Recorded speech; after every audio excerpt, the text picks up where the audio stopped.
Bueno, llegó diciembre. Llegó Horst Greve. Llegó Horst Greve con su libro nuevo. Que Horst es parte de La Guarida. Hoy lo hemos invitado para hablar de una última publicación y de economía. Gracias, Horst, por acompañarnos. No, con todo gusto, como siempre. Los saludo y saludo a la audiencia. El mes del espíritu navideño. Sí. Así es. Y también de las salutaciones. Todo el mundo se saluda, se desea felicidad. Hay que desearle felicidades a Bolivia. Uy, para el navideño. 2026. Navideño. El equipo también estaba ensayando unos cuadritos navideños. Es navideño nuestro equipo y veo que Jorge también. El mes del panetone. Yo soy más de Grinch, aunque cuando me presentan un panetón ahí ya me pongo más navideña. Sí. Bueno, ¿navideño se habrá puesto Víctor Hugo Romero? Me pregunto. Vamos a ver qué nos ha preparado. No creo. Hoy. Yo tampoco creo. ¿Qué navideño? A ver, a partir de la fecha, prohibido pedir un peso, dice esa autoridad policial al resto de los policías. Y la tropa, mira lo que dice la tropa. ¿Qué Claro, está diciendo ¿qué este? está diciendo? Claro. ¿Qué? Ah, y una sorpresa. ¿Y dónde No. está parado? Sobre... Van a tener que aumentar los sueldos de los policías. Yo creo que sí. Y está parado Yo sobre creo que como sí. si fueran un atril o unos baúles de pesos. Claro. Sí. claro. ¿Por qué esto? Porque acaban de informar que se ha establecido un mecanismo para que los policías no cobren ni un centavo, ¿verdad, Jorge? De coima. Sí, Las coimas, pues.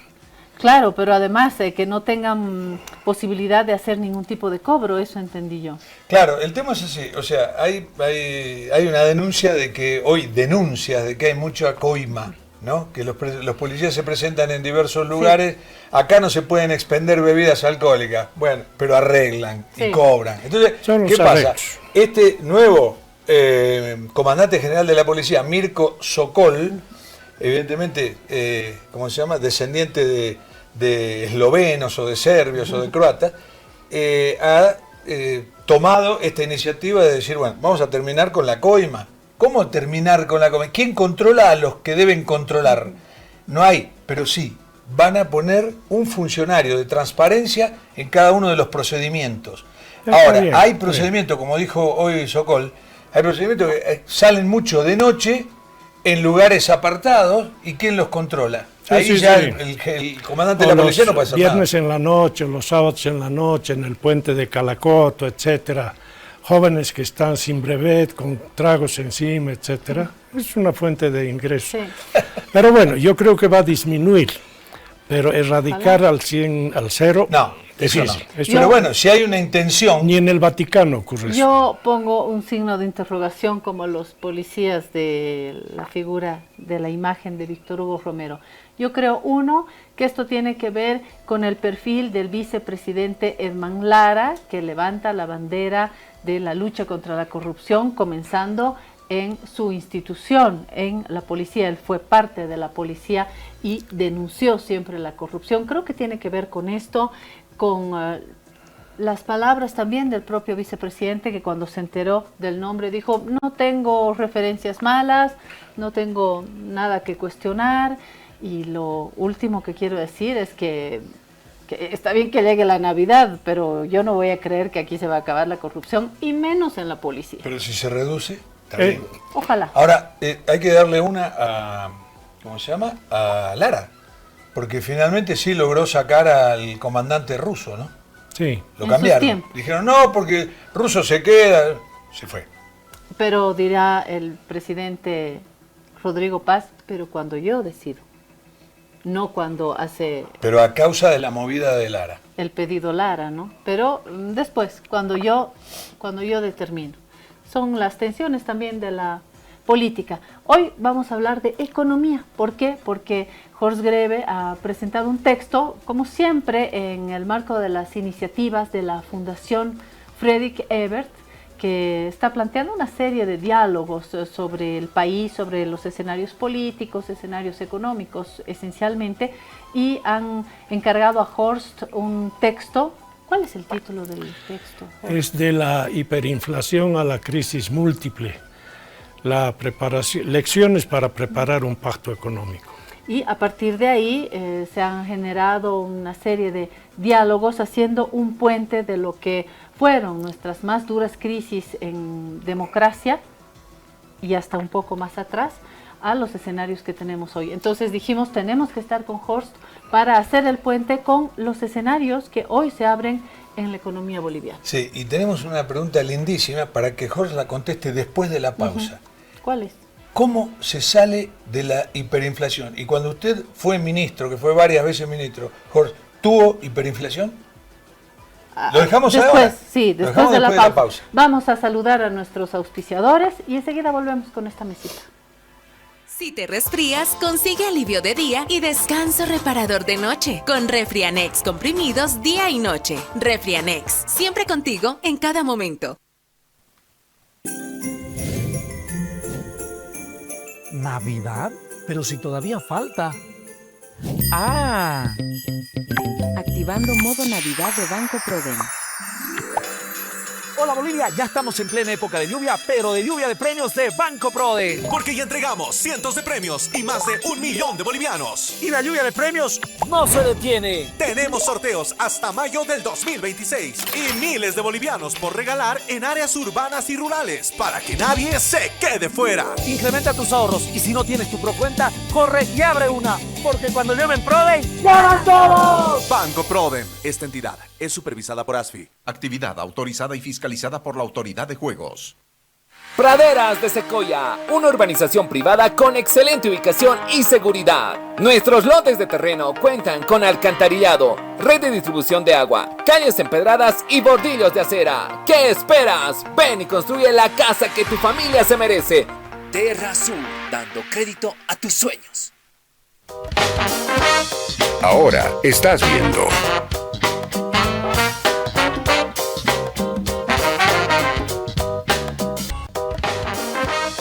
Continúas viendo.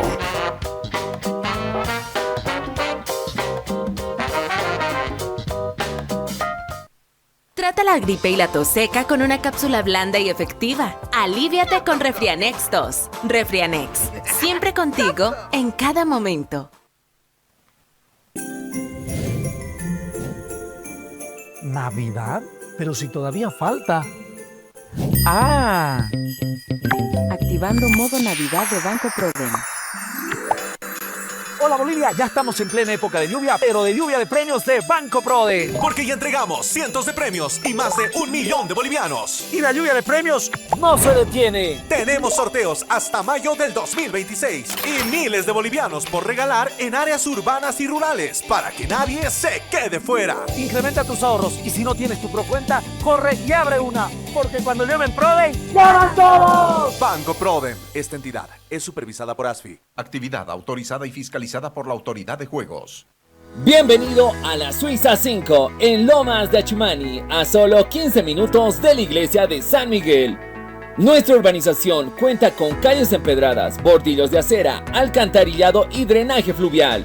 ¿Qué esperas? Ven y construye el hogar de tus sueños.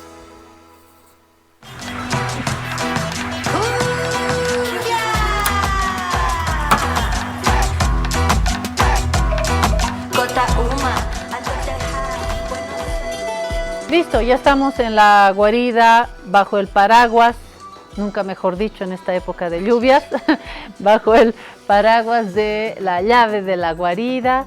Y Jorge, a tiempo de entregarle la llave a Horst, que ya Horst la tiene, pero en varias copias, pero igual se la entregamos. Pero igual se la entregamos, pues siempre es bienvenido. Sí. Y Muchas Horst, gracias, como siempre, la llave siempre abre la puerta de la esperanza. Ojalá. Y O sea, la ventana de la esperanza. Pero... Y Horst es parte de la guarida, ya lo hemos presentado varias veces y es la primera vez que usted está con este programa.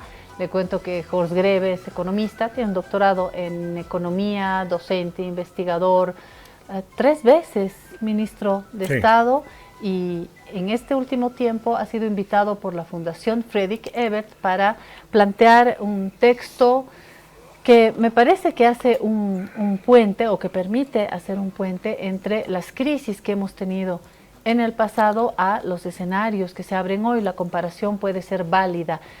Le cuento que la convocatoria ha sido muy buena en la Fundación Ebert. Hemos estado el viernes, bueno, cuando se presentan... Para el lanzamiento del libro, ¿no? Sí, de esta publicación, cuando se presentan estas invitaciones, no hay tanta gente, ¿no? Especialistas, algunos interesados. Era un lleno total. Pero parecía discoteca, ¿eh? Sí. Había mucha gente. Me gustó mucho esa convocatoria, ¿no, Horst? Sí, ha sido un evento sumamente exitoso.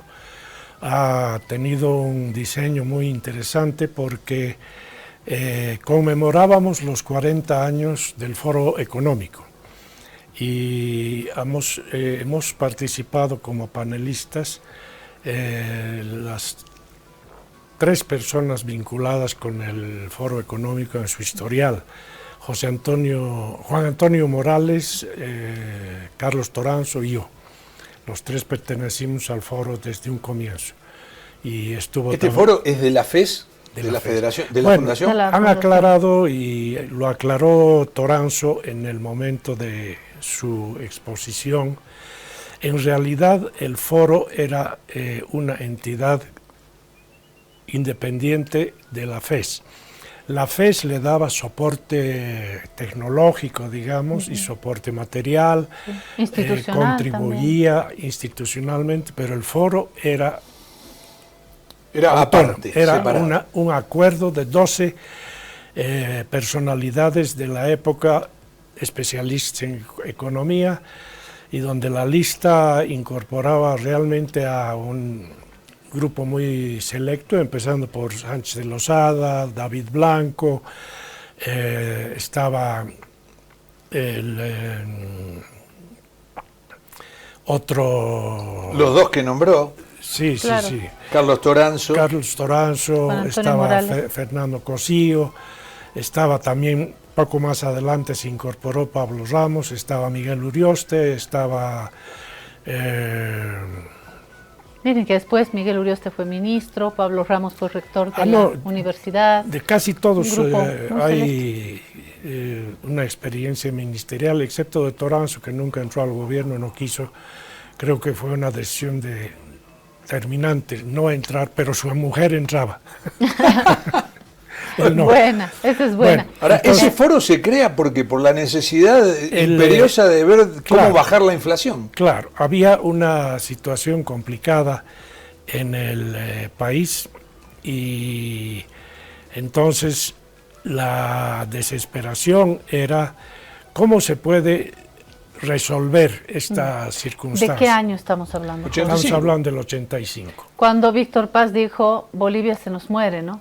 Eso dijo para la candidatura. El foro se creó en marzo de 1985, mediante un acuerdo en primer lugar se creó el ILDIS, que era la fundación auspiciada por la la Friedrich Ebert Stiftung en América Alemania. Latina. Había en Colombia, había en el Ecuador y había en Bolivia. Es una de las fundaciones alemanas, ¿no? Claro, es la fundación de la socialdemocracia alemana, del Partido Socialdemócrata Alemán.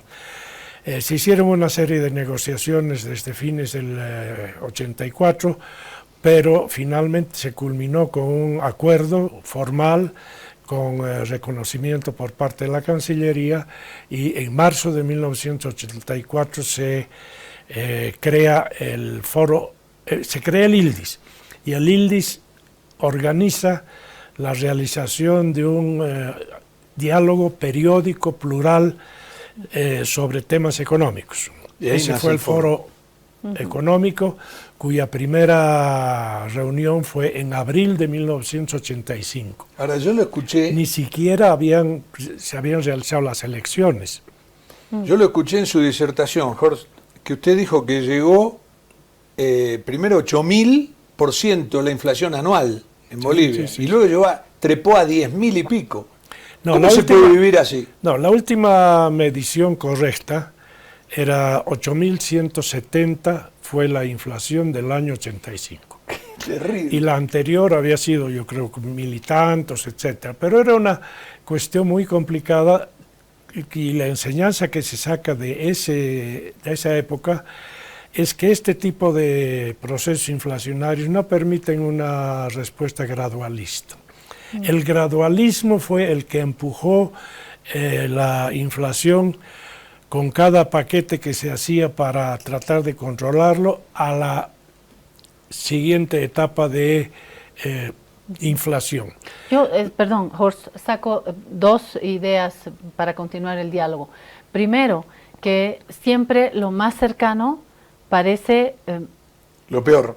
Lo peor, pero cuando uno mira hacia atrás, uno retrocede a los 80 es absolutamente a los años 80, a los es. 85 o a las dictaduras, uno ve que hubo crisis todavía más desafiantes, primer punto.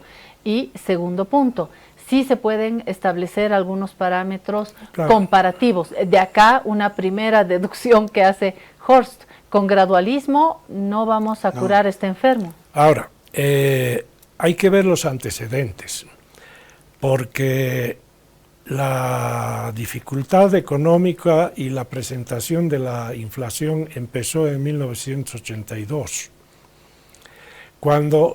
Perdón, ¿7,2?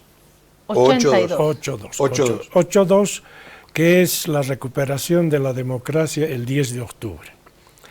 Después de haber pasado por un periodo de prácticamente 18 años de dictaduras militares, con una crisis en 1978, la dictadura de Banzer entra en dificultades, se hace una elección, él pone a un militar como candidato, Pereda, y el fraude es tan monumental que se tiene que anular la elección inmediatamente, pasa a otro gobierno militar, se hacen las elecciones de 1979, las gana el MNR de izquierda de Hernán Siles Suazo, pero otra vez se produce una sonada militar, el siguiente año se hacen nuevas elecciones y vuelve a ganar Siles Suazo las elecciones con su rival, que era el MNR histórico dirigido por Paz Tensor.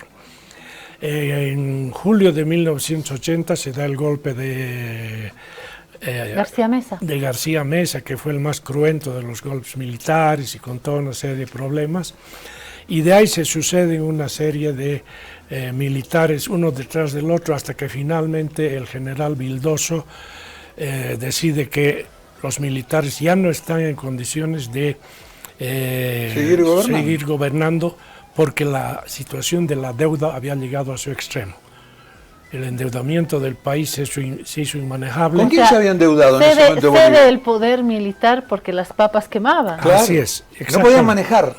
¿Pero con quién se endeudó Bolivia en ese momento? Como todos los países latinoamericanos que vivían en esa época, la época de las dictaduras, los créditos vinieron de la banca privada, que estaba reciclando los excedentes de liquidez de los petroleros árabes que habían hecho un aumento de precios del petróleo en 1973 y habían creado un desbalance enorme en las cuentas fiscales de todos los países, incluyendo a los europeos, que tuvieron que cambiar su matriz energética porque eran muy dependientes del precio del petróleo. Eran muy dependientes del petróleo. Pero como los árabes en la contienda ahí que tuvieron con Israel y demás, todos los líos de los años 70, elevaron el precio del petróleo en tal forma que los países industrializados de Europa fueron los que hicieron el primer ajuste. ellos tuvieron que hacer un ajuste que consistió en bajar su dependencia petrolera, y ahí se inició una serie de transformaciones tecnológicas que cambiaron. Bueno, entonces había una... También apareció en el año 85 un suceso que fue importante, que fue cuando se descubrió el petróleo en Noruega. Noruega es un país muy petrolero, y no sabía que tenía petróleo. Bueno, entonces los bancos privados encontraron que el área donde estaban más fáciles de colocar sus disponibilidades en América Latina. América Latina. Toditos se endeudaron. Y por eso la década de los 80 fue la famosa década perdida por la deuda externa. Bolivia estuvo en eso. No fue el fondo monetario. No. Entonces, los créditos privados eran con tasas de interés variables. Fruto del combate de la inflación en los Estados Unidos, se trató de controlar esa inflación subiendo las tasas de interés, de tal manera que 18-20% de tasa de interés era normal. ¿De Estados Unidos venía eso? También. Entonces, y las deudas y los créditos eran a corto plazo. Y en determinado momento la banca privada se da cuenta que ya no puede seguir prestando más para... Porque no lo va a cobrar. Evitar que se compliquen ellos mismos. Entonces cierran la válvula. Y entonces Bolivia no dispone de posibilidades de tiene una deuda refinanciar, tiene una deuda enorme, los militares le dejan el poder a los civiles. Ahí viene el tema político, que la UDP, compuesta por el MNR de Siles Suazo, el Partido Comunista y el MIR de Jaime Paz, de Antonio Araníbar y de Adalberto Cuajara, Araníbar de Cochabamba y Cuajara de Santa Cruz, habían ganado las elecciones del 80, pero Siles ya no quería tener ese parlamento, entonces dijo, vamos a hacer unas nuevas elecciones. Nueva elección. Pero ahí vino el lema ese desafortunado, el hambre no espera. Y eso se debió a que... ¿De quién es el lema? Del MIR. Del MIR. Porque el MIR sabía o dudaba. Ahora, como lema es lindo, pega, el hambre no espera. Claro, pero el asunto era que ellos sospechaban que Siles ya no quería hacer el binomio con Paz Zamora. Entonces, para forzar que se cumpliera el binomio, entonces la UDP se encarga del gobierno con un parlamento absolutamente en contra.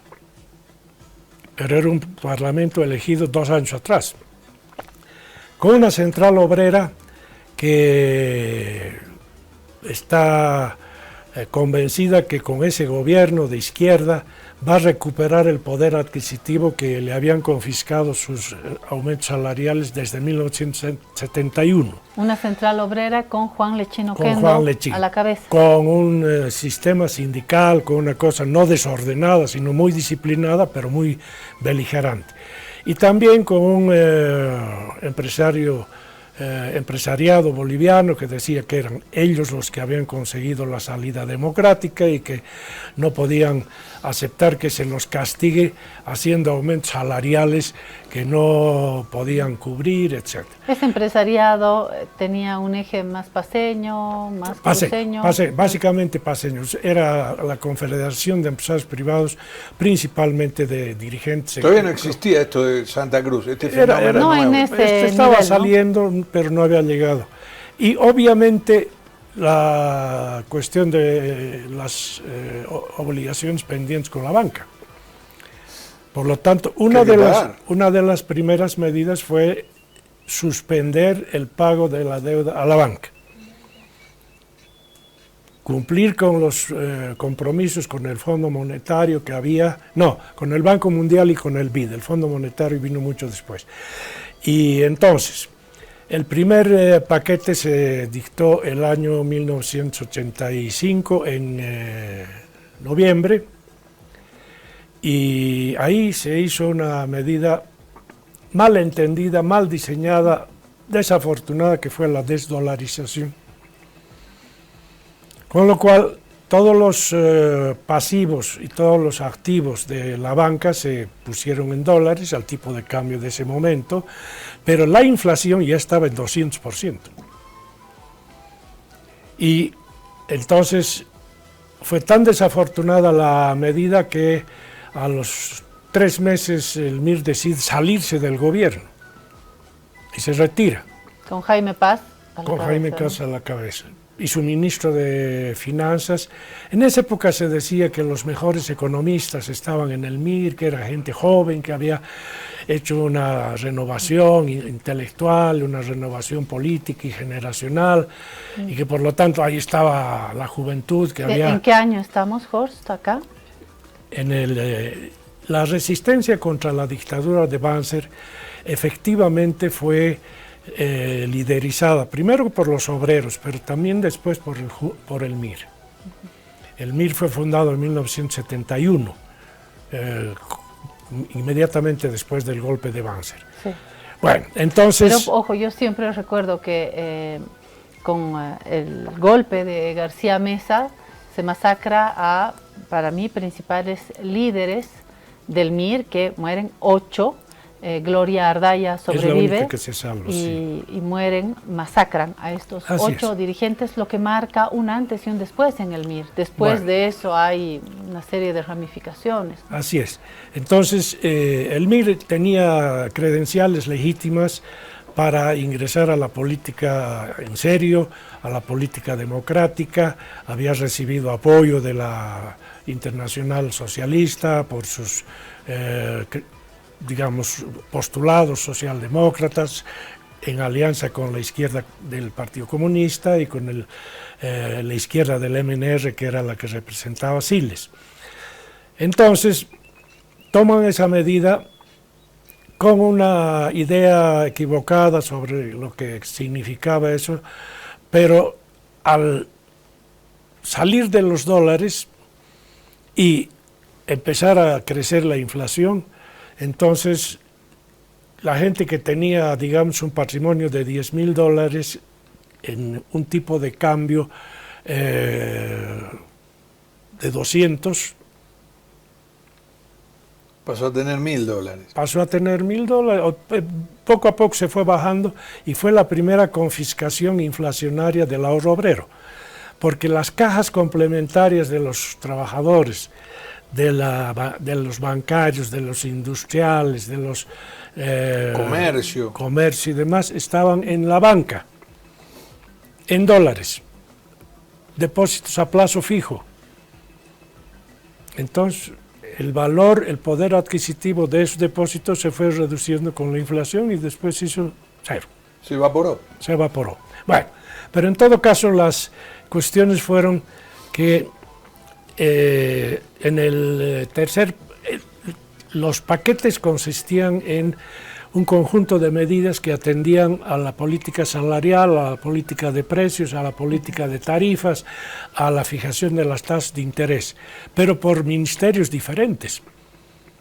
Entonces, como había discrepancias ya dentro de la propia UDP y demás, no había una congruencia completa en cada uno de los paquetes y en lugar de aplacar la inflación, disparaban adicionalmente y había una clase obrera que se movilizaba tremendamente, digamos, exigente y presionando sobre las decisiones del gobierno, y entre medio estaba el Parlamento, que cada mes hacía una interpelación y había que cambiar ministro, porque cuando lo interpelaban, lo censuraban, había que cambiarlo.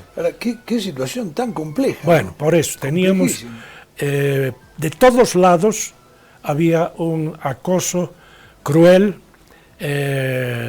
con una drasticidad implacable que hacía pues que temblaran las cosas en el gobierno. El MIR decidió regresar al tercer paquete, se volvió a sumar y bueno. Como dijo Horst en este encuentro, Al final no se supo bien por qué se fue el MIR y tampoco se supo por qué regresó. Bueno, ¿no? Aprovecho la interrupción para agradecer al equipo, son imágenes muy valiosas las que nos están acompañando y bueno, cierta nostalgia invade, ¿no? De ver a estos líderes tan jóvenes, ¿no? En ese momento. Claro, en ese entonces era una generación con mucha expectativa en el país, pero bueno, dentro de ellos también tenían sus diferencias. Después del cuarto paquete, cuando regresa el MIR, se desprende el MIR Masas, que era el que representaba a los trabajadores, a los sindicatos. Ahí estaba Juan del Granado y estaba también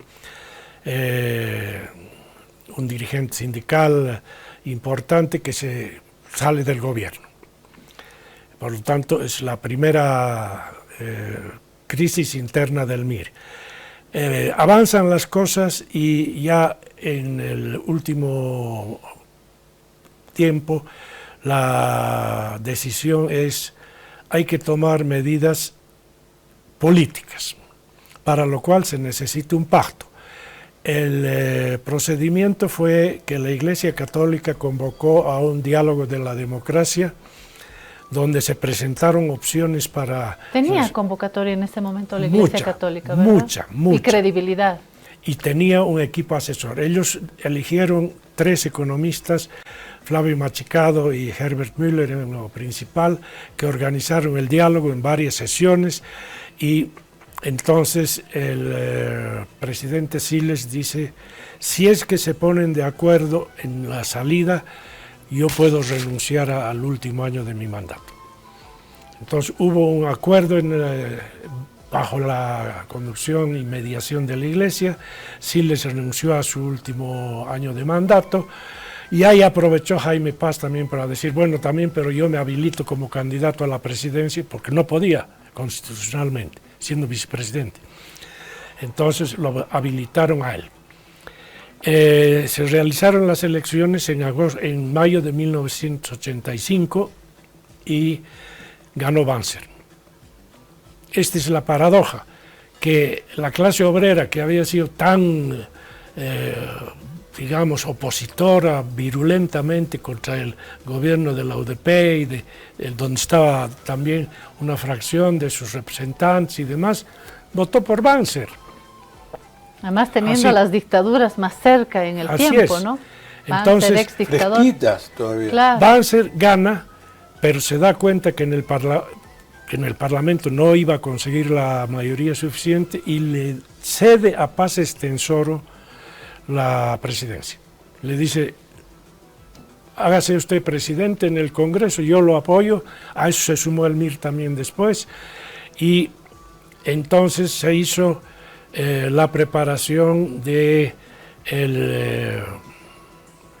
decreto 21060, que fue dictado 20 días después de haber asumido el gobierno Paz Estenssoro. Y ese decreto fue que arregló un poco la situación. Una medida así con Banzer habría sido mucho más resistida de lo que ya fue con el propio Paz Estenssoro, ¿no? Entonces, pero ese famoso 21060, ¿eso fue lo que arregló la situación en 6 meses se bajó la inflación a más o menos 100%, pero veníamos de 8.000. Sí. Pero eso implicó, Horst, un mundo en las calles. 80 veces.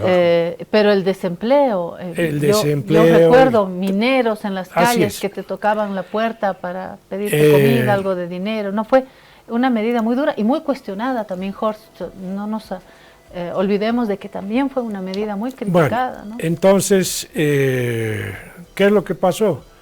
Lo primero que hizo Paz Estenssoro es restablecer la autoridad del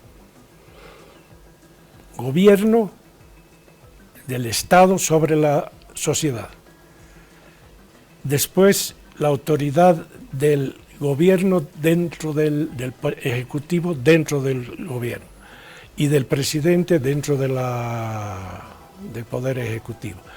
El desbarajuste era tremendo. A tal extremo se llegó en la desbocada actitud de los trabajadores. El Banco Central fue cerrado por el sindicato 40 días.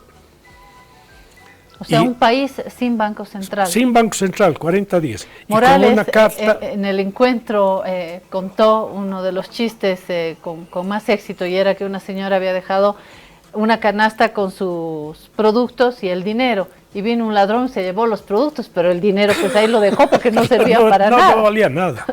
Y dijo otro muy bueno también, que es que los cajeros de los bancos ya no contaban los billetes, los pesaban y decían, claro, decía, acá hay como 5 millones. Esa fue el nivel de la hiperinflación. Y las medidas fueron acompañadas con estado de sitio. Y, sí, si no y apresamiento de gente. A mí me tomaron preso también. ¿Y por qué, Horst? A mí me tomaron preso saliendo de la entrevista con Carlos Mesa, precisamente porque estábamos en oposición a las medidas que se habían tomado y considerábamos que no podía recortarse el salario, había prohibición de aumentos salariales, había una serie de precios que se habían elevado enormemente, el carburante. Entonces sales de una entrevista y te toman preso. Claro, estaba como ahora. Sí, como acá. Sí, cuando salió lo estaba en la camioneta esperándome ahí, me subieron ahí y me llevaron al Ministerio de Gobierno, ¿no? Y ahí pasamos junto con unas 12 personas en una especie de closet toda la noche. Bueno, entonces esto era necesario, se aplacaron las erupciones inflacionarias, se fue controlando la inflación, años después se hizo la reforma tributaria, pasado el tiempo se hizo también un cambio en otras disposiciones, etc. Y en el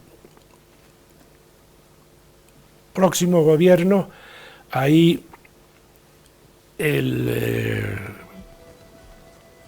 resultado fue que participaron Banzer, el MNR de Paz, el MIR y aproximadamente unos 10 partidos que no tuvieron mucha votación.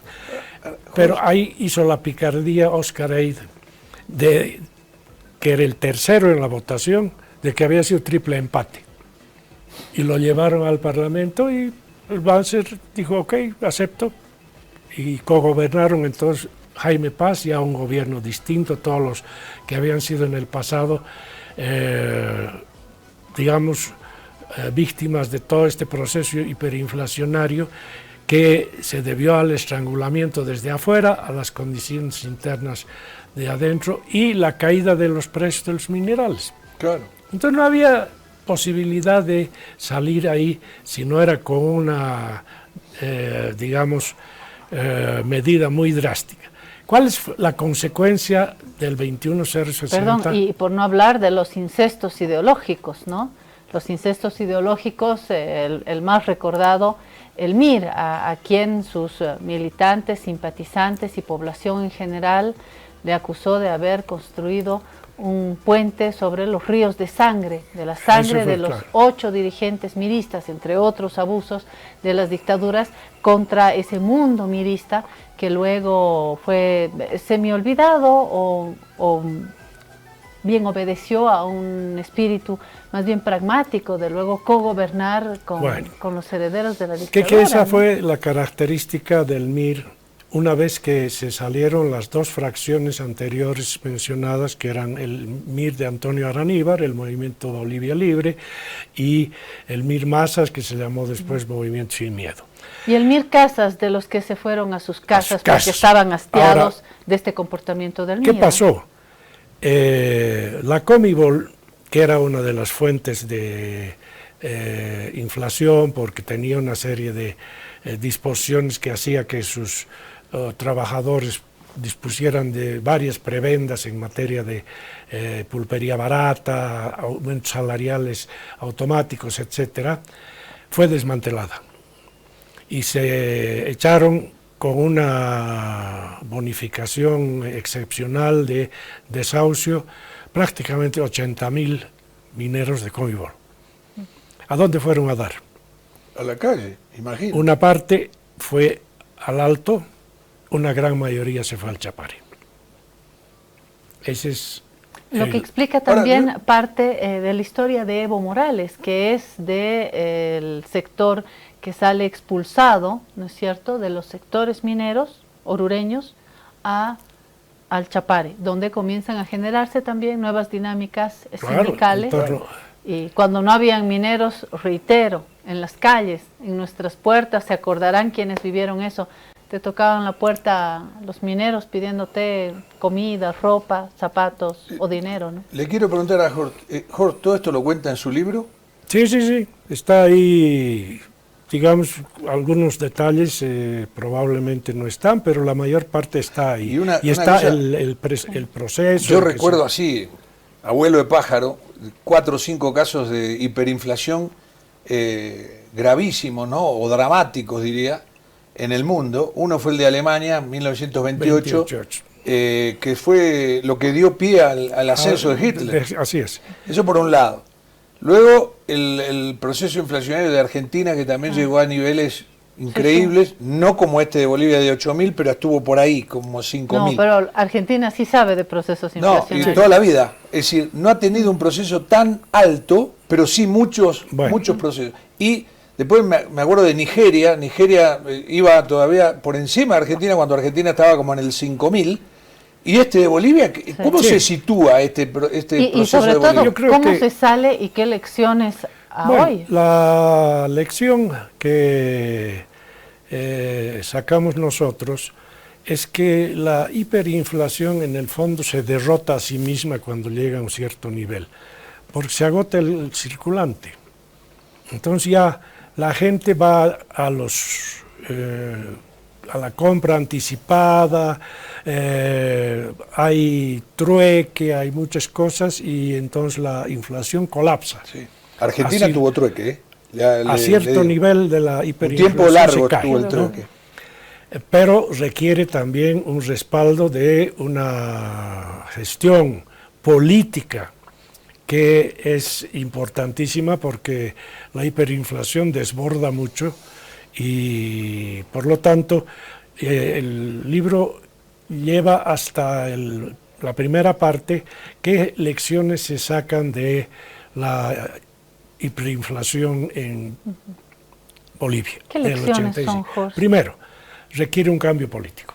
Sin cambio político es imposible porque las cosas han ido con tal velocidad que han generado además una redistribución del poder.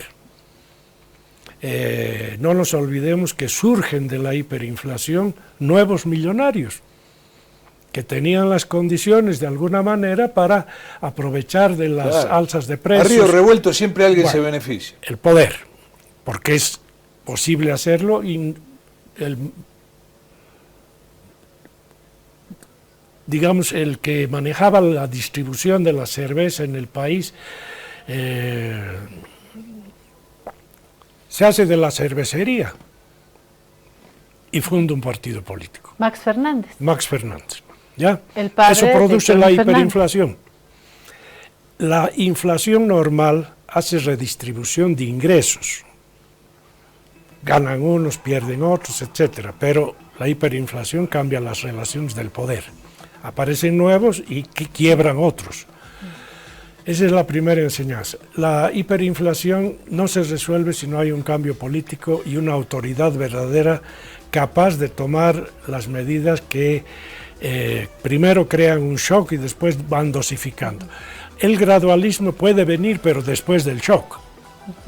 Entonces, no en sustitución del shock.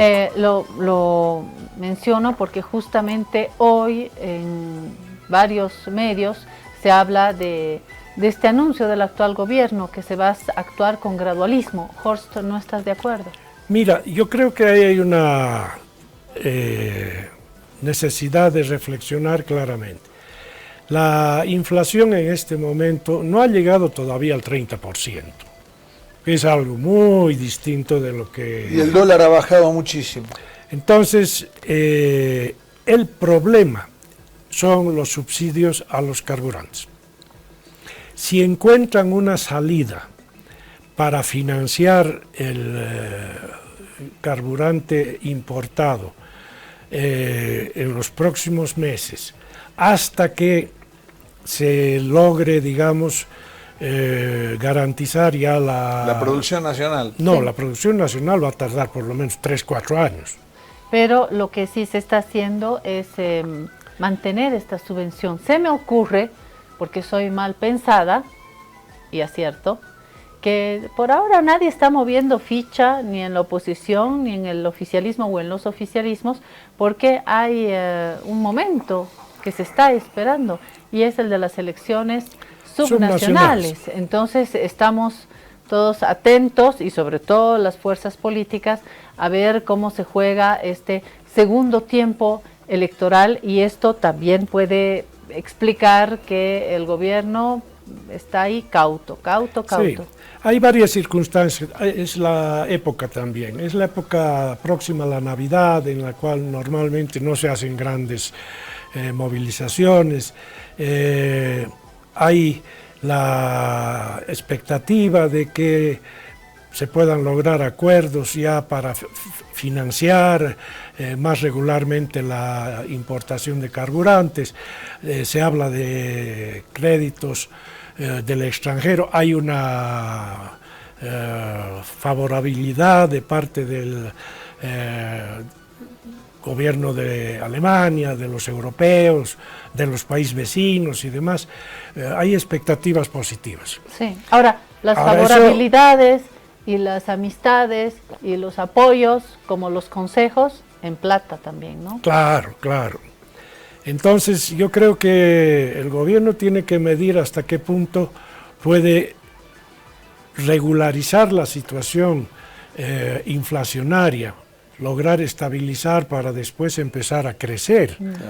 Lo que está haciendo hasta ahora, Horst, ¿cómo evalúas un poco yendo de esta experiencia que te agradezco el retomar la historia vinculada además a las medidas económicas? Uno, para conocer, y dos, para intentar ciertos espejos y una mejor evaluación de los escenarios actuales. Mira, el gradualismo no es una cosa que siempre sale mal, pero tiene ciertos requisitos. Y en primer lugar requiere una coordinación entre los ministerios a que atienden diferentes áreas de la economía, y requiere un profesionalismo y una capacidad comunicacional para ir manejando las cosas de tal manera que las medidas que se adopten sean efectivas. Cuando las medidas que se adopten son un disparador de nuevos movimientos de demanda y de nuevas presiones, etcétera, entonces el gradualismo lleva al fracaso. Yo digo, a ver, quiero volver un poquito para atrás. Me parece apasionante el tema de recordar, de desmenuzar este tema del proceso inflacionario del año 85, porque es uno de los procesos inflacionarios más graves y más grandes de la historia humana. Sí, sí, Bolivia sí, debe estar segundo o tercero como Así un es. caso testigo de la historia. Sí. Y luego lo que digo del gradualismo, estoy de acuerdo con Jorge en una cosa, no me parece que la situación sea tan grave como para tomar medidas radicalísimas. No se necesitan No es necesario, esto no es el año 85. Sí. Y sí soy partidario de las medidas de choque cuando se necesita. En la Argentina, que es un Entonces, ejemplo perdón, muy sobre cercano. la base de lo que dices, lo que se está haciendo con el gobierno de Rodrigo Paz hasta acá, ¿les parece pertinente? Mira, yo creo que hay que darle el beneficio de la duda. Yo creo que están gambeteando bastante bien sus problemas internos. Hay una diferencia bien importante con el 85. En el 85 había actores e instituciones muy sólidas. Ahora, partidos, digo yo. Ahora no son partidos, son siglas. Entonces, en el Parlamento hay por lo menos 11 bancadas. Hoy. Y ponerse de acuerdo con esas 11 bancadas es una proeza bien grande que requiere de una gestión parlamentaria Seguro. compleja.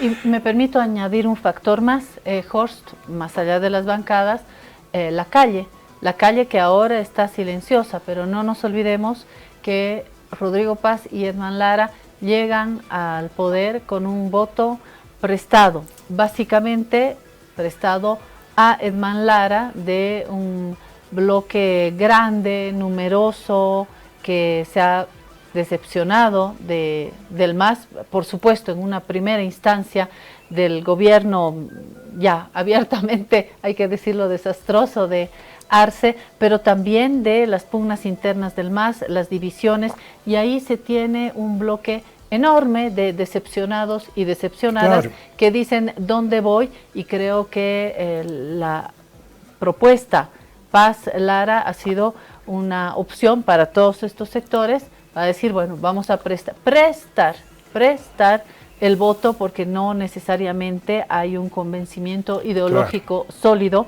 Y entonces, cuando ven estos sectores que hay tensiones, Paz, Lara ha dado varias muestras de que se estaría distanciando, y además acusa al gobierno de Paz de haberse dejado penetrar bajo acuerdo con ejes de Samuel Doria Medina, concretamente Lupo. Hay quien dice que Lupo tiene muchísimo poder, hay quien dice hasta más poder que Rodrigo Paz en los hechos.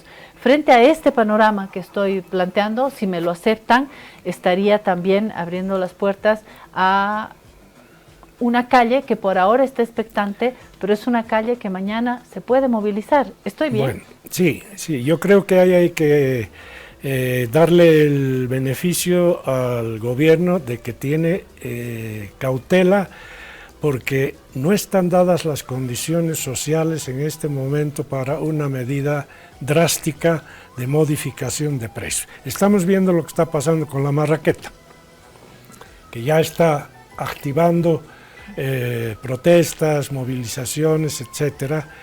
En ese ambiente de digamos ya efervescencia y poca paciencia de parte de la sociedad. ¿Pero ves efervescencia, Horst? Empiezan a protestar la gente, sí. Yo creo que muy atenuadas, no son cosas drásticas, pero hay una expectativa cuándo van a venir las medidas, porque fueron anunciadas para los primeros días después de asumir el gobierno. Hay que recordar que Paz Pereira dijo que las cosas iban a ir con calma, que no se iban a tomar medidas drásticas, pero bueno, hay una expectativa de en qué momento viene el masazo, el paquete duro, y qué reacción va a tener la población, porque si no se prepara eso, y si no se logra la adhesión y la comprensión de muchos sectores, las medidas pueden revertir en un desastre. Por lo tanto, es un arte el manejar una situación como esta. Es un arte de equilibrios. Es un arte político. Claro. Y eso es la política. Hay 500 propuestas de manejar políticas inflacionarias, esto, lo otro, etcétera. Eso, y aquí todos los días hay alguna propuesta de un economista, cómo se hacen las cosas, etcétera. Pero el tema no es económico, es político. Y de los acuerdos económicos vienen obviamente las decisiones políticas. Vamos a volver junto a Horst y Gabriel Loza, que ahora está en Chile, pero lo vamos a volver a convocar, y a otros amigos también para estas mesas económicas. Ha quedado mucha tela, Horst, las noticias ya vendrán y volveremos a tomarle el pulso a nuestra economía. Como siempre, gracias, Horst. No, gracias a ustedes por la oportunidad de completar lo que ha sido la presentación el viernes de los 40 años del foro, y mi texto ahí, que creo que es un texto que ilustra bien y compara correctamente o con bastante amplitud lo que han sido las experiencias del 85 y lo que podrían ser las diferencias en el 2025. Y con claridad, a ver si podemos poner así para despedirnos de este bloque la portada de este texto, para que usted tome nota. Es una invitación que le ha hecho la Fundación Ebert a Horst Greve, esta reflexión que ha sido completada en estos diálogos. Si tenemos la portada, ahí la tiene usted, ahí está. De la hiperinflación a la multicrisis, lecciones de Bolivia entre 1985 y 2025 para un nuevo pacto económico. Con esto nos vamos a la pausa y enseguida hablamos de otra de las urgencias en el país, que es el arte. Yo ya le voy a decir por qué es urgente, ya volvemos. Alivio efectivo a todos los síntomas del resfrío con Refrianex comprimidos tradicionales. Refrianex, siempre contigo en cada momento.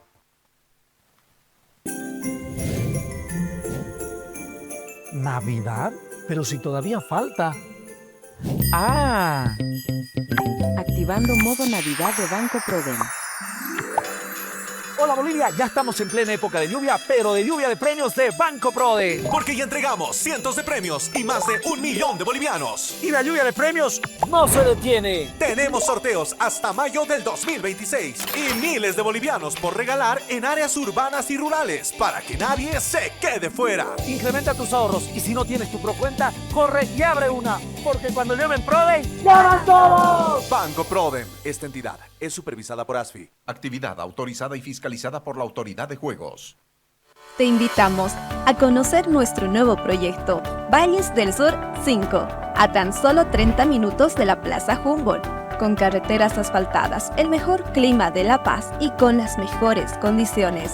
Tu futuro hogar te espera.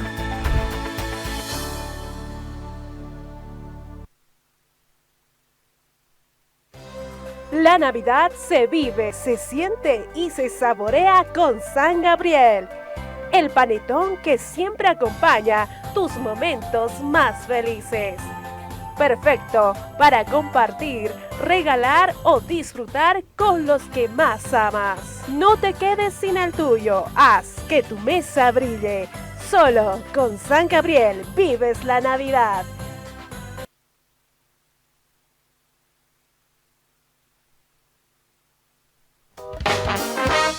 Ahora estás viendo.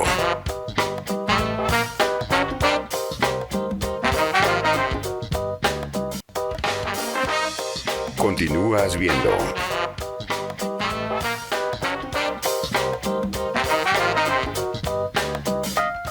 Si te resfrías, consigue alivio de día, descanso reparador de noche y fortalece tu sistema inmune con Refrianex sobres día y noche. Refrianex, siempre contigo, en cada momento.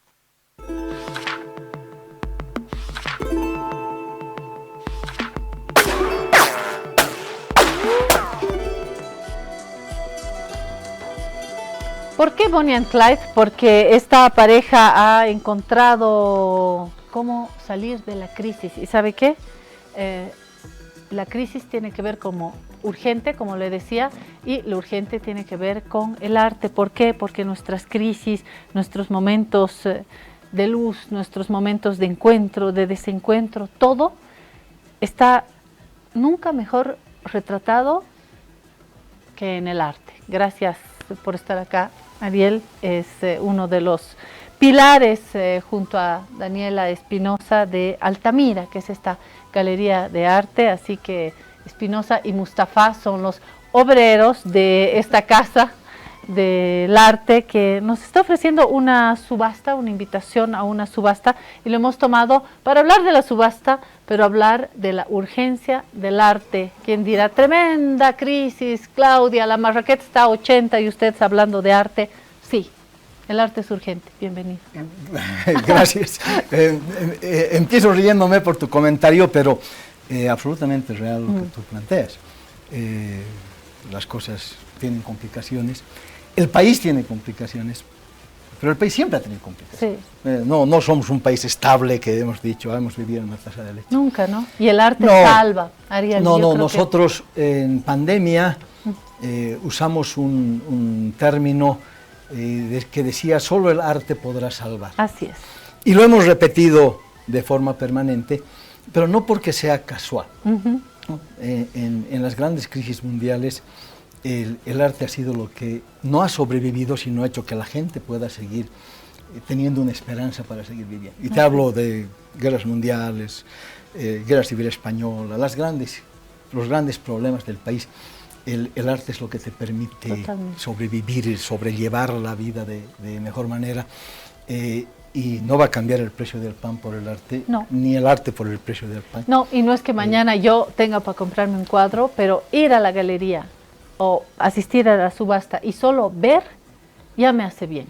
Ya me hace bien. Es ese consumo simbólico del que hablan algunos sociólogos también, ¿no? Si nosotros tuviéramos una venta por cada visitante, estaríamos abriendo nuestra galería en Nueva York, claro, me imagino. Pero no ese es el caso, y tampoco es lo que buscamos. O sea, hay un doble diálogo en esto. O sea, nosotros vendemos arte, y nosotros vivimos de lo que vendemos, igual que los artistas.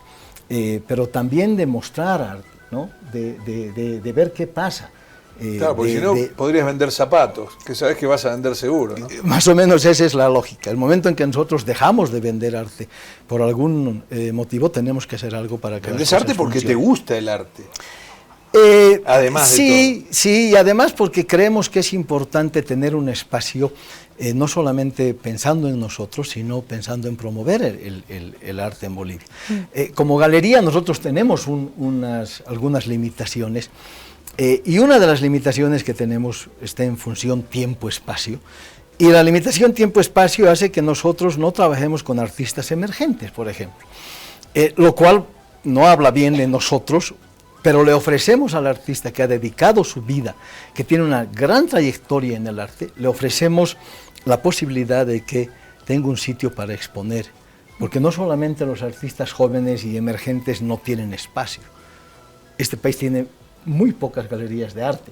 Tenemos menos galerías de arte en La Paz que en una cuadra de Buenos Aires o que en un barrio de Lima, ¿no? Entonces hay que dar cabida al que ha dedicado su vida al arte, a su trabajo de artista, que es tan importante como el joven que está intentando ser artista, que probablemente mañana lo logre o probablemente decida hacer otra cosa más adelante. Pero eso es mercado, estábamos hablando, hay un tema mercado y hay un tema mercado del arte. Jorge, quiero decirles que esta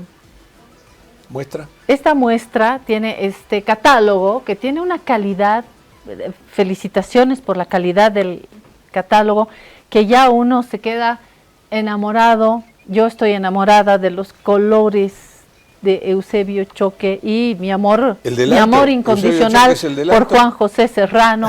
Acá está, vamos a ver algunas, les puedo mostrar, les decía los colores de Eusebio Choque. Sí. Vania los quiere mostrar, Vania, te puedes acercar acá a estos colores, impresionante. Esto puede apreciarse bien porque hay un catálogo de calidad, que es el que tengo en mis manos. Les muestro a mi Dios. Choque, te interrumpo. De Eusebio Choque hay un montón de obras en el Museo de Arte Moderno que son geniales. Me sorprendió ese artista. Juan José Serrano, yo todo mi amor, mi lealtad, realmente me encanta este artista, pero hay varios. Tenemos algunas imágenes para mostrarles y yo le pido a eso. Es Juan José este es un Serrano. Por favor, Ariel, vamos mostrando algunas imágenes y tú nos puedes contar también quiénes están, presentarlos y a invitar a esta subasta, ¿no? A ver, esta subasta la venimos realizando desde hace 12 años. En 12 años hemos hecho 21 subastas, porque hacemos 2 subastas anuales. Una, que es esta de fin de año, que la venimos realizando desde el 2014, y otra que hacemos a medio año junto con una institución financiera, junto con el BCP, a beneficio de Operación Sonrisa. A diferencia de la subasta de fin de año, esta no tiene un sentido de beneficencia. Cuando nosotros empezamos la subasta, los medios de comunicación nos decían, qué lindo, ¿y a beneficio de quién? Entonces decíamos, no, de nadie, o del artista, o de la galería, o del comprador, ¿no? Porque ese es un poco el tema. O sea, ¿quién se beneficia de la venta? Las personas que pueden ir a comprar un cuadro desde base $1 hasta, claro, muchos cientos, y el artista que vende y el que puede obtener un cuadro, y obviamente se beneficia el arte como tal. Otra propuesta es hacer una subasta de beneficencia. Esta subasta que la tenemos hace tantos años funciona un poco por eso, por la claridad en que nosotros enfocamos lo que estamos haciendo, porque nosotros creemos en el mercado del arte. Y unas subastas son fundamentales para el mercado del arte, en todo el mundo. O sea, de pronto nos llenamos la boca con Sotheby's, con Christie's y decimos, wow, el mundo desarrollado. Pero cuando toca hacerlo de este lado, dices, oye, pero ¿y a quién le van a beneficiar? ¿Y qué van a hacer? Sí.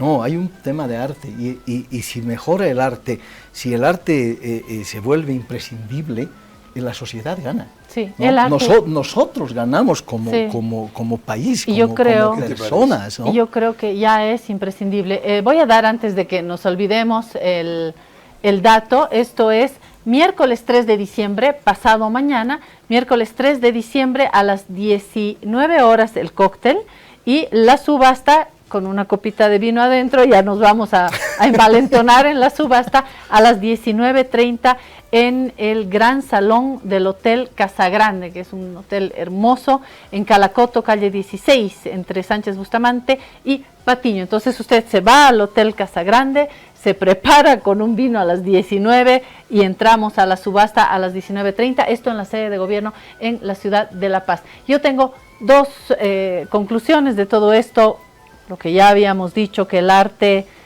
nos retrata como país, el arte nos alimenta, el ir y solo mirar ya es como un spa, yo creo que ya es un alimento, ya es un banquete. Y dos, estábamos preguntándonos cómo proteger nuestro dinero, compro dólares, pero no me deja mover el banco, los meto en el colchón, bolivianos, pero ¿y si sube el dólar, si baja el dólar? ¿Sabe cuál es la mejor opción para cuidar su dinero? Comprar una obra de arte. Comprar una obra de arte, porque una obra de arte solo puede subir de valor. Y uno compra una obra de arte y es como tener un depósito a plazo fijo, digo yo. Qué suerte que lo has dicho tú y no yo, porque si lo digo yo suena a propaganda. Pero quiero decir algo. Sí, y creo que parte de la estabilidad que hemos tenido en estos tantos años que somos galeristas, la estabilidad de esta última época es eso, ¿no? Es que mucha gente ha decidido invertir su plata en bolivianos. Los precios van a figurar en dólares a tipo de cambio oficial, como corresponde, claro, por supuesto, porque eso es lo que manda la norma. Y aclarar simplemente o acotar que la subasta también se hace de forma virtual. Perfecto. O sea, es presencial y también es virtual. Quiero resaltar una cosa muy pequeña, muy breve, y es que uno puede decir, o la gente puede decir, ¿quién compra arte en esta época de crisis? No hace mucho nos encontramos con Ariel, que compartimos un rato, estaba haciendo una subasta y dijo, presentamos 250 obras, quedaron 5, claro, que todavía se podían vender. O sea, hay una avidez por el arte siempre. Sí. Por suerte, sí. Hay un gran grupo. Eso habla bien del país. Hay un gran grupo, la edad del comprador de arte ha bajado, ¿no? Gracias a la pandemia ha habido un fenómeno extraño, la edad del comprador está en 37, 38 años, la edad más baja, y hacia arriba. Antes era 40, 41, nosotros manejamos mucha estadística para esto, y entonces eso obviamente ayuda al mercado, ayuda a los artistas, ayuda a los compradores, por supuesto. Vamos a ir. Aquí está Vania que nos dice que cortemos, pero volveremos de repente con Daniela para hablar de... Con la subasta arte, ya hecha. Con la subasta para hablar del arte. No, cuando quieran. Nosotros felices de que tengamos espacio. Perfecto. Nos volvemos a juntar entonces. Bueno, vamos a la pausa porque yo tengo un consejo más. Horst, recapitulando la historia, decía que en su momento el Mir dijo, el hambre no espera, la Navidad no espera, y ya le voy a contar por qué después de la pausa. Ahora estás viendo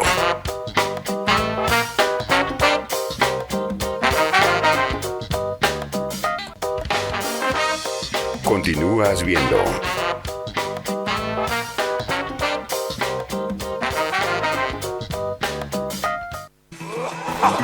Les decía que la Navidad no espera y uno de los aromas, el aroma, junto con la picana de la Navidad, es el panetón. Los panetones nos plantean una serie de debates. Yo, por ejemplo, soy militante del panetón con chocolate. ¿Usted qué tipo de panetón le gusta? Los debates imperdibles de la Navidad. Estamos acá junto a Christopher Iguara de San Gabriel, embajadores de San Gabriel, de los panetones San Gabriel, y les hemos pedido que vengan para que nos muestren lo que tienen. Yo en las publicidades veo y digo, ¿será rico? ¿Estará bien? Y así que hoy nos traen los panetones, los diferentes tipos de panetones. Gracias, chicos, por estar acá con nosotros. Muy buenos días. Bueno, nosotros estamos súper contentos de estar acá con las novedades que trae San Gabriel. Y bueno, en la época más deseada del año, creo que ya estamos diciembre, a la vuelta de la esquina de Navidad. Y obviamente que vamos a disfrutar de los productos de San Gabriel. Estamos a 1 de diciembre, Christopher, faltan ¿qué? 20 días, 23 días para la Nochebuena. buena, ¿no? Exactamente, estamos en la mejor época del año, es mi época favorita y sobre todo con los más exquisitos panetones, ¿no? Por supuesto, trayendo siempre sorpresas, novedades y promociones junto a San Gabriel. Realmente estamos muy ansiosos ya por contarles. Estos ya bueno, Jorge, no sé si te has dado cuenta, acá los panetones mandan. Ese que tiene Jorge, que el osito quiere comer ya, ese es el clásico, ¿no? Con las frutas abrillantadas, pero les decía que hay algunas nuevas tendencias. Yo soy de ese partido político, del Delichoc. A mí me encanta el panetón con chocolate. Yo creo que lo han lanzado al mercado porque hay mucha gente, ¿no? que está siempre seducida por el chocolate. ¿Cómo les va? ¿Los dos salen uno más que otro, salen por igual? Sí, siempre tenemos público que le encanta el Delichoc y otros que le encanta lo tradicional, ¿no? El frutado. A mí me gustaba mucho el Delichoc, pero ahora tengo mi nuevo favorito, que ustedes lo van a probar también en un momento, ya les vamos a explicar. Es el masa madre, que es el nuevo panetón que tenemos ahora. ¡Ay, qué rico! Entonces... A ver. Claro que sí. Bueno, la verdad es que estamos muy contentos porque tenemos un nuevo integrante en la familia de nuestros panetones. Estamos hablando de acá del panetón de masa madre, por supuesto. Esta masa tarda en cultivarse 1 año, por lo cual realmente es increíble. Por favor, ahí. Ese que acabas de sacar. Ay. Porque tiene esa fruta. ¡Qué maravilla! Exquisito. Miren, no solo tiene fruta brillantada el que están probando, sino también tiene pasas y arándanos que están macerados en Singani, por lo cual la combinación de estos más la masa madre, que es súper suave, súper esponjosa, como la están probando, es exquisita. También tenemos en la otra presentación, la presentación de chocolate, por supuesto, que tiene la masa madre combinada con cacao de origen, por eso el color, que es natural también. Tiene perlas de chocolate y cobertura de chocolate también, entonces... Acá estoy mostrando la fruta brillantada. Todo, ¿eh? Es exquisito, además lo fresco. O sea, tiene fruta brillantada, tiene los frutos rojos, tiene chocolate... El chocolate es en la presentación de la cajita café, vamos a decirlo así. Exactamente, chocolate. ese es de masa madre. Tenemos dos presentaciones. El que están probando ahora es este de la caja roja. Es fruta brillantada, pasas y arándanos que están macerados en Singani, por cierto. Fruta brillantada, pasas y arándanos. Quiero decir algo. Estamos hoy empieza oficialmente el mes del panetone, que es diciembre, ¿no? Entonces, no hay que esperar al día 25 de diciembre para comer panetone. Se puede comer, ya está en todos los supermercados, en todos lados, ¿no? Exactamente, ya lo tenemos disponible en todas nuestras agencias, en los supermercados, en su tiendita amiga, en todo lado tenemos los productos San Gabriel, ya los van a poder disfrutar. Y bueno, apúrense porque sí, justamente tenemos un montón de filas en nuestras agencias, están yendo a comprar mucho estos panetones, en especial los de masa madre, que ahora están muy top. Y bueno, también tenemos la promoción de los panetones tradicionales, ¿no? Tanto de la caja del Delichoc como de la caja del tradicional vienen con los juguetitos, que nosotros lo hemos traído en tamaño grande, pero vienen con las mascotitas Grinch, que son 10 mascotas coleccionables, entre 8 perritos y 2 gatitos. Bueno. Pero comentarles que vienen así, dentro de esta bolsita, dentro del panetón. Entonces, esta bolsita lo que van a poder hacer es canjearla, intercambiarla en nuestros puntos para poder acceder a tener entradas para ir a ver un milagro de Navidad en La Paz. A ver. Uno compra un panetón. Yo me puedo comprar uno y uno. Como estamos empezando diciembre, me compro uno chocolate. Este último, que es masa madre, frutas abrillantadas, pasas, arándanos. Y el clásico con frutas abrillantadas. Me compro 3 y cada uno adentro tiene el juguetito. No. Solamente la caja del Delichoc y la caja del panetón tradicional vienen con las mascotas Grinch. Y todos estos. Cualquier bolsa que usted tenga no tiene que estar marcada, no hay que leer un QR, no se entra a un sorteo. Simplemente la bolsita que ya viene dentro le sirve para ir a intercambiarla por entradas para ir a ver al cine. Entonces, un milagro de Navidad. Yo saco mi juguete y con la bolsita vacía me voy a la agencia. Exactamente. Tenemos nuestros puntos de canje que están publicados en nuestras redes sociales. Igual estamos como Productos San Gabriel. Ahí está ahí están las direcciones donde van a poder ir a cambiar. Y bueno, por una bolsita le van a dar una entrada, pero por 2 bolsitas le dan 3 entradas. Bárbaro. Y hasta por 5 bolsitas le van a dar 7 entradas. Entonces, mientras más bolsitas tengan, más entradas van a poder obtener. Y bueno, ya esta semana se va a estrenar esa película, así que van a poder disfrutar. Hoy es la premier. ¿Nos dices una línea sobre la película, Christopher? ¿Qué sabes de la película? Bueno, en este caso es una superproducción nacional que está ambientada en Navidad y más que todo en La Paz, como lo dice el título. Carlos Ortiz es coprotagonista conjuntamente con el otro actor que se me fue el nombre ahora. La verdad está increíble porque es una historia de amor, vamos a decirlo así, según lo que yo he visto. Sí. Es una historia de amor que empieza en tragedias, como que van a pasar del amor al odio, y realmente nosotros felices de, por supuesto, apoyar a las producciones nacionales con esta increíble promoción que tenemos con las bolsitas, ¿no? Excelente. Que pueden pasar a canjear, como lo decía mi compañera, es una bolsita, una entrada, 2, 3 entradas. Entonces, realmente está increíble. Creo que todos los que tengan la oportunidad de verla van a salir encantados, porque la producción que se está llevando a cabo en esta película es increíble, ¿no? Es tremenda. Y muy aparte de que entre empresas bolivianas realmente apoyarse de producción nacional, totalmente, porque también San Gabriel es una empresa 100% boliviana, totalmente. 38 años ya llevamos en el mercado, entonces realmente no puede faltar este producto esta Navidad en la mesa de las familias bolivianas. Más allá de cualquier promoción, lo digo así, de frente, esto es un manjar. Sí, está muy bueno. Es genial. La verdad los felicito y pregunto, porque me gustan todas esas preguntas técnicas y estadísticas, ¿cuándo empiezan con la producción de Navidad? Porque hay que hacer miles y miles y miles, ¿no? Claro, a ver, lo que pasa es que antes estábamos acostumbrados a que en diciembre era Navidad, pero la verdad es que la gente empieza a consumir panetones desde noviembre, incluso finalizando octubre. Realmente es increíble. Y al otro lado, cuando termina la Navidad, Año Nuevo, a las citas, y seguimos comiendo panetones, ¿no? Exactamente, entonces pasa lo que es la campaña navideña y nuevamente se vuelve a pensar en las sorpresas de los panetones, se vuelve a pensar en la producción. Entonces es un trabajo de nunca terminar. Vamos a decirlo, vamos a compararlo con el taller de Santa Claus. Es lo mismo, termina la Navidad y otra vez ya está volviendo a trabajar Santa Claus. Entonces todo el año realmente San Gabriel está presente, ¿no?, en el mercado. Y no se pega el papel. Esto es genial, porque siempre se te pega el papel en la parte de atrás. Perfecto. Recapitulando, tenemos el panetón clásico, que es ahí el que está con el oso panda. Ese es el clásico, el que nos dio la abuela con las frutas abrillantadas. Tenemos el panetón masa madre chocolate, que es mi favorito. Y tenemos esta otra opción, esta tercera opción, que es masa madre, con este cóctel, y cóctel porque además están maceradas en Singani.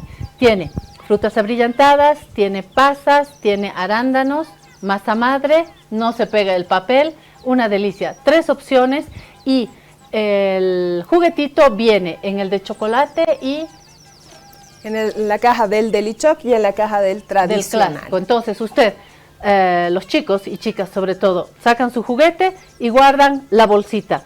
Con una bolsita, una entrada, y con 2 bolsitas, 3 entradas para esta película de Navidad que se estrena hoy, esta noche. Está Carla Ortiz en La Paz, va a ser una súper difusión por primera vez de la película, proyección de la película, y a partir de mañana, yo me imagino, porque esta noche es con invitación, a partir de mañana ya usted puede canjear e ir a ver la película. Entonces tiene el panetón, la película y las mascotas coleccionables. Mi última pregunta es, ¿por qué tanto perro y poco gato? ¿Por qué? La mayoría ha votado. No, la verdad es que así ha venido la colección, bueno, así lo han pensado y demás, pero bueno, son 8 perritos, 2 gatitos, ya los van a poder coleccionar. Hagan también su colección, se vienen más sorpresas junto a San Gabriel. Excelente. Síganos en redes sociales, justamente ahí es donde vamos a publicar todo lo que se viene junto a San Gabriel esta temporada. ¿Cómo saber cómo obtengo la colección? ¿Quién es quién? Porque aquí se parecen mucho, el perrito y esta mascotita. ¿Dónde está ¿cómo se llama? ¿Dónde están los diferentes personajes? El catálogo. Claro, estos básicamente están en nuestro spot, publicados en nuestras redes sociales. Son 10 modelos diferentes, como lo mencionaba Guara. Y claro que sí, que están disponibles estos en las cajas tradicionales, en los panetones insignia, vamos a decirlo, ¿no? Perfecto. Justamente en la parte superior, como podrán ver, hay, está el nombre de las mascotitas Grinch, de los perfecto. Que vienen disponibles, que son estas dos presentaciones. Y también se estarán preguntando dónde yo puedo conseguir estos panetones, ¿no? Porque tenemos presencia a nivel nacional, por supuesto. En las agencias. Tenemos agencias acá repartidas a nivel La Paz. En el Alto estamos con 4 agencias, en la avenida Jaime Mendoza, zona Villa Bolívar D, también estamos en Río Seco. Acá en La Paz tenemos bastantes agencias, igual que estamos en la Murillo, en la Max Paredes, en la Zoilo Flores, en la Buenos Aires. Y acá a nivel de la zona sur estamos en Los Pinos y en Achumani. Perfecto. Entonces sí están disponibles nuestros panetones insignia, por supuesto, que son el de Bichoc y el tradicional de caja roja. Y esta novedad que les ha encantado, por supuesto, también ya está disponible en nuestras agencias. Entonces, muy encantados nosotros de poder ofrecer esta calidad de productos al público, realmente, porque con San Gabriel se vive la Navidad. Sí, no, felicitaciones a la empresa, porque sabemos lo que es hacer empresa en Bolivia. Tenemos panetones, 3 tipos de panetones, los juguetes coleccionables para los chicos, posibilidad de ir a la película, y el debate está abierto.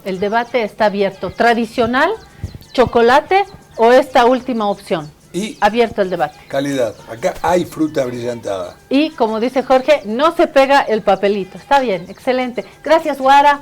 Gracias otra vez a Christopher por estar con nosotros. Gracias por aguantarnos. Estamos así sobre el tiempo. Nos hemos pasado un minutito en nombre del Panetón. Nos vemos mañana.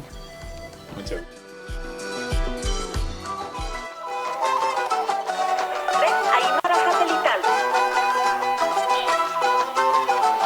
Primer plato, Radio Cutipa.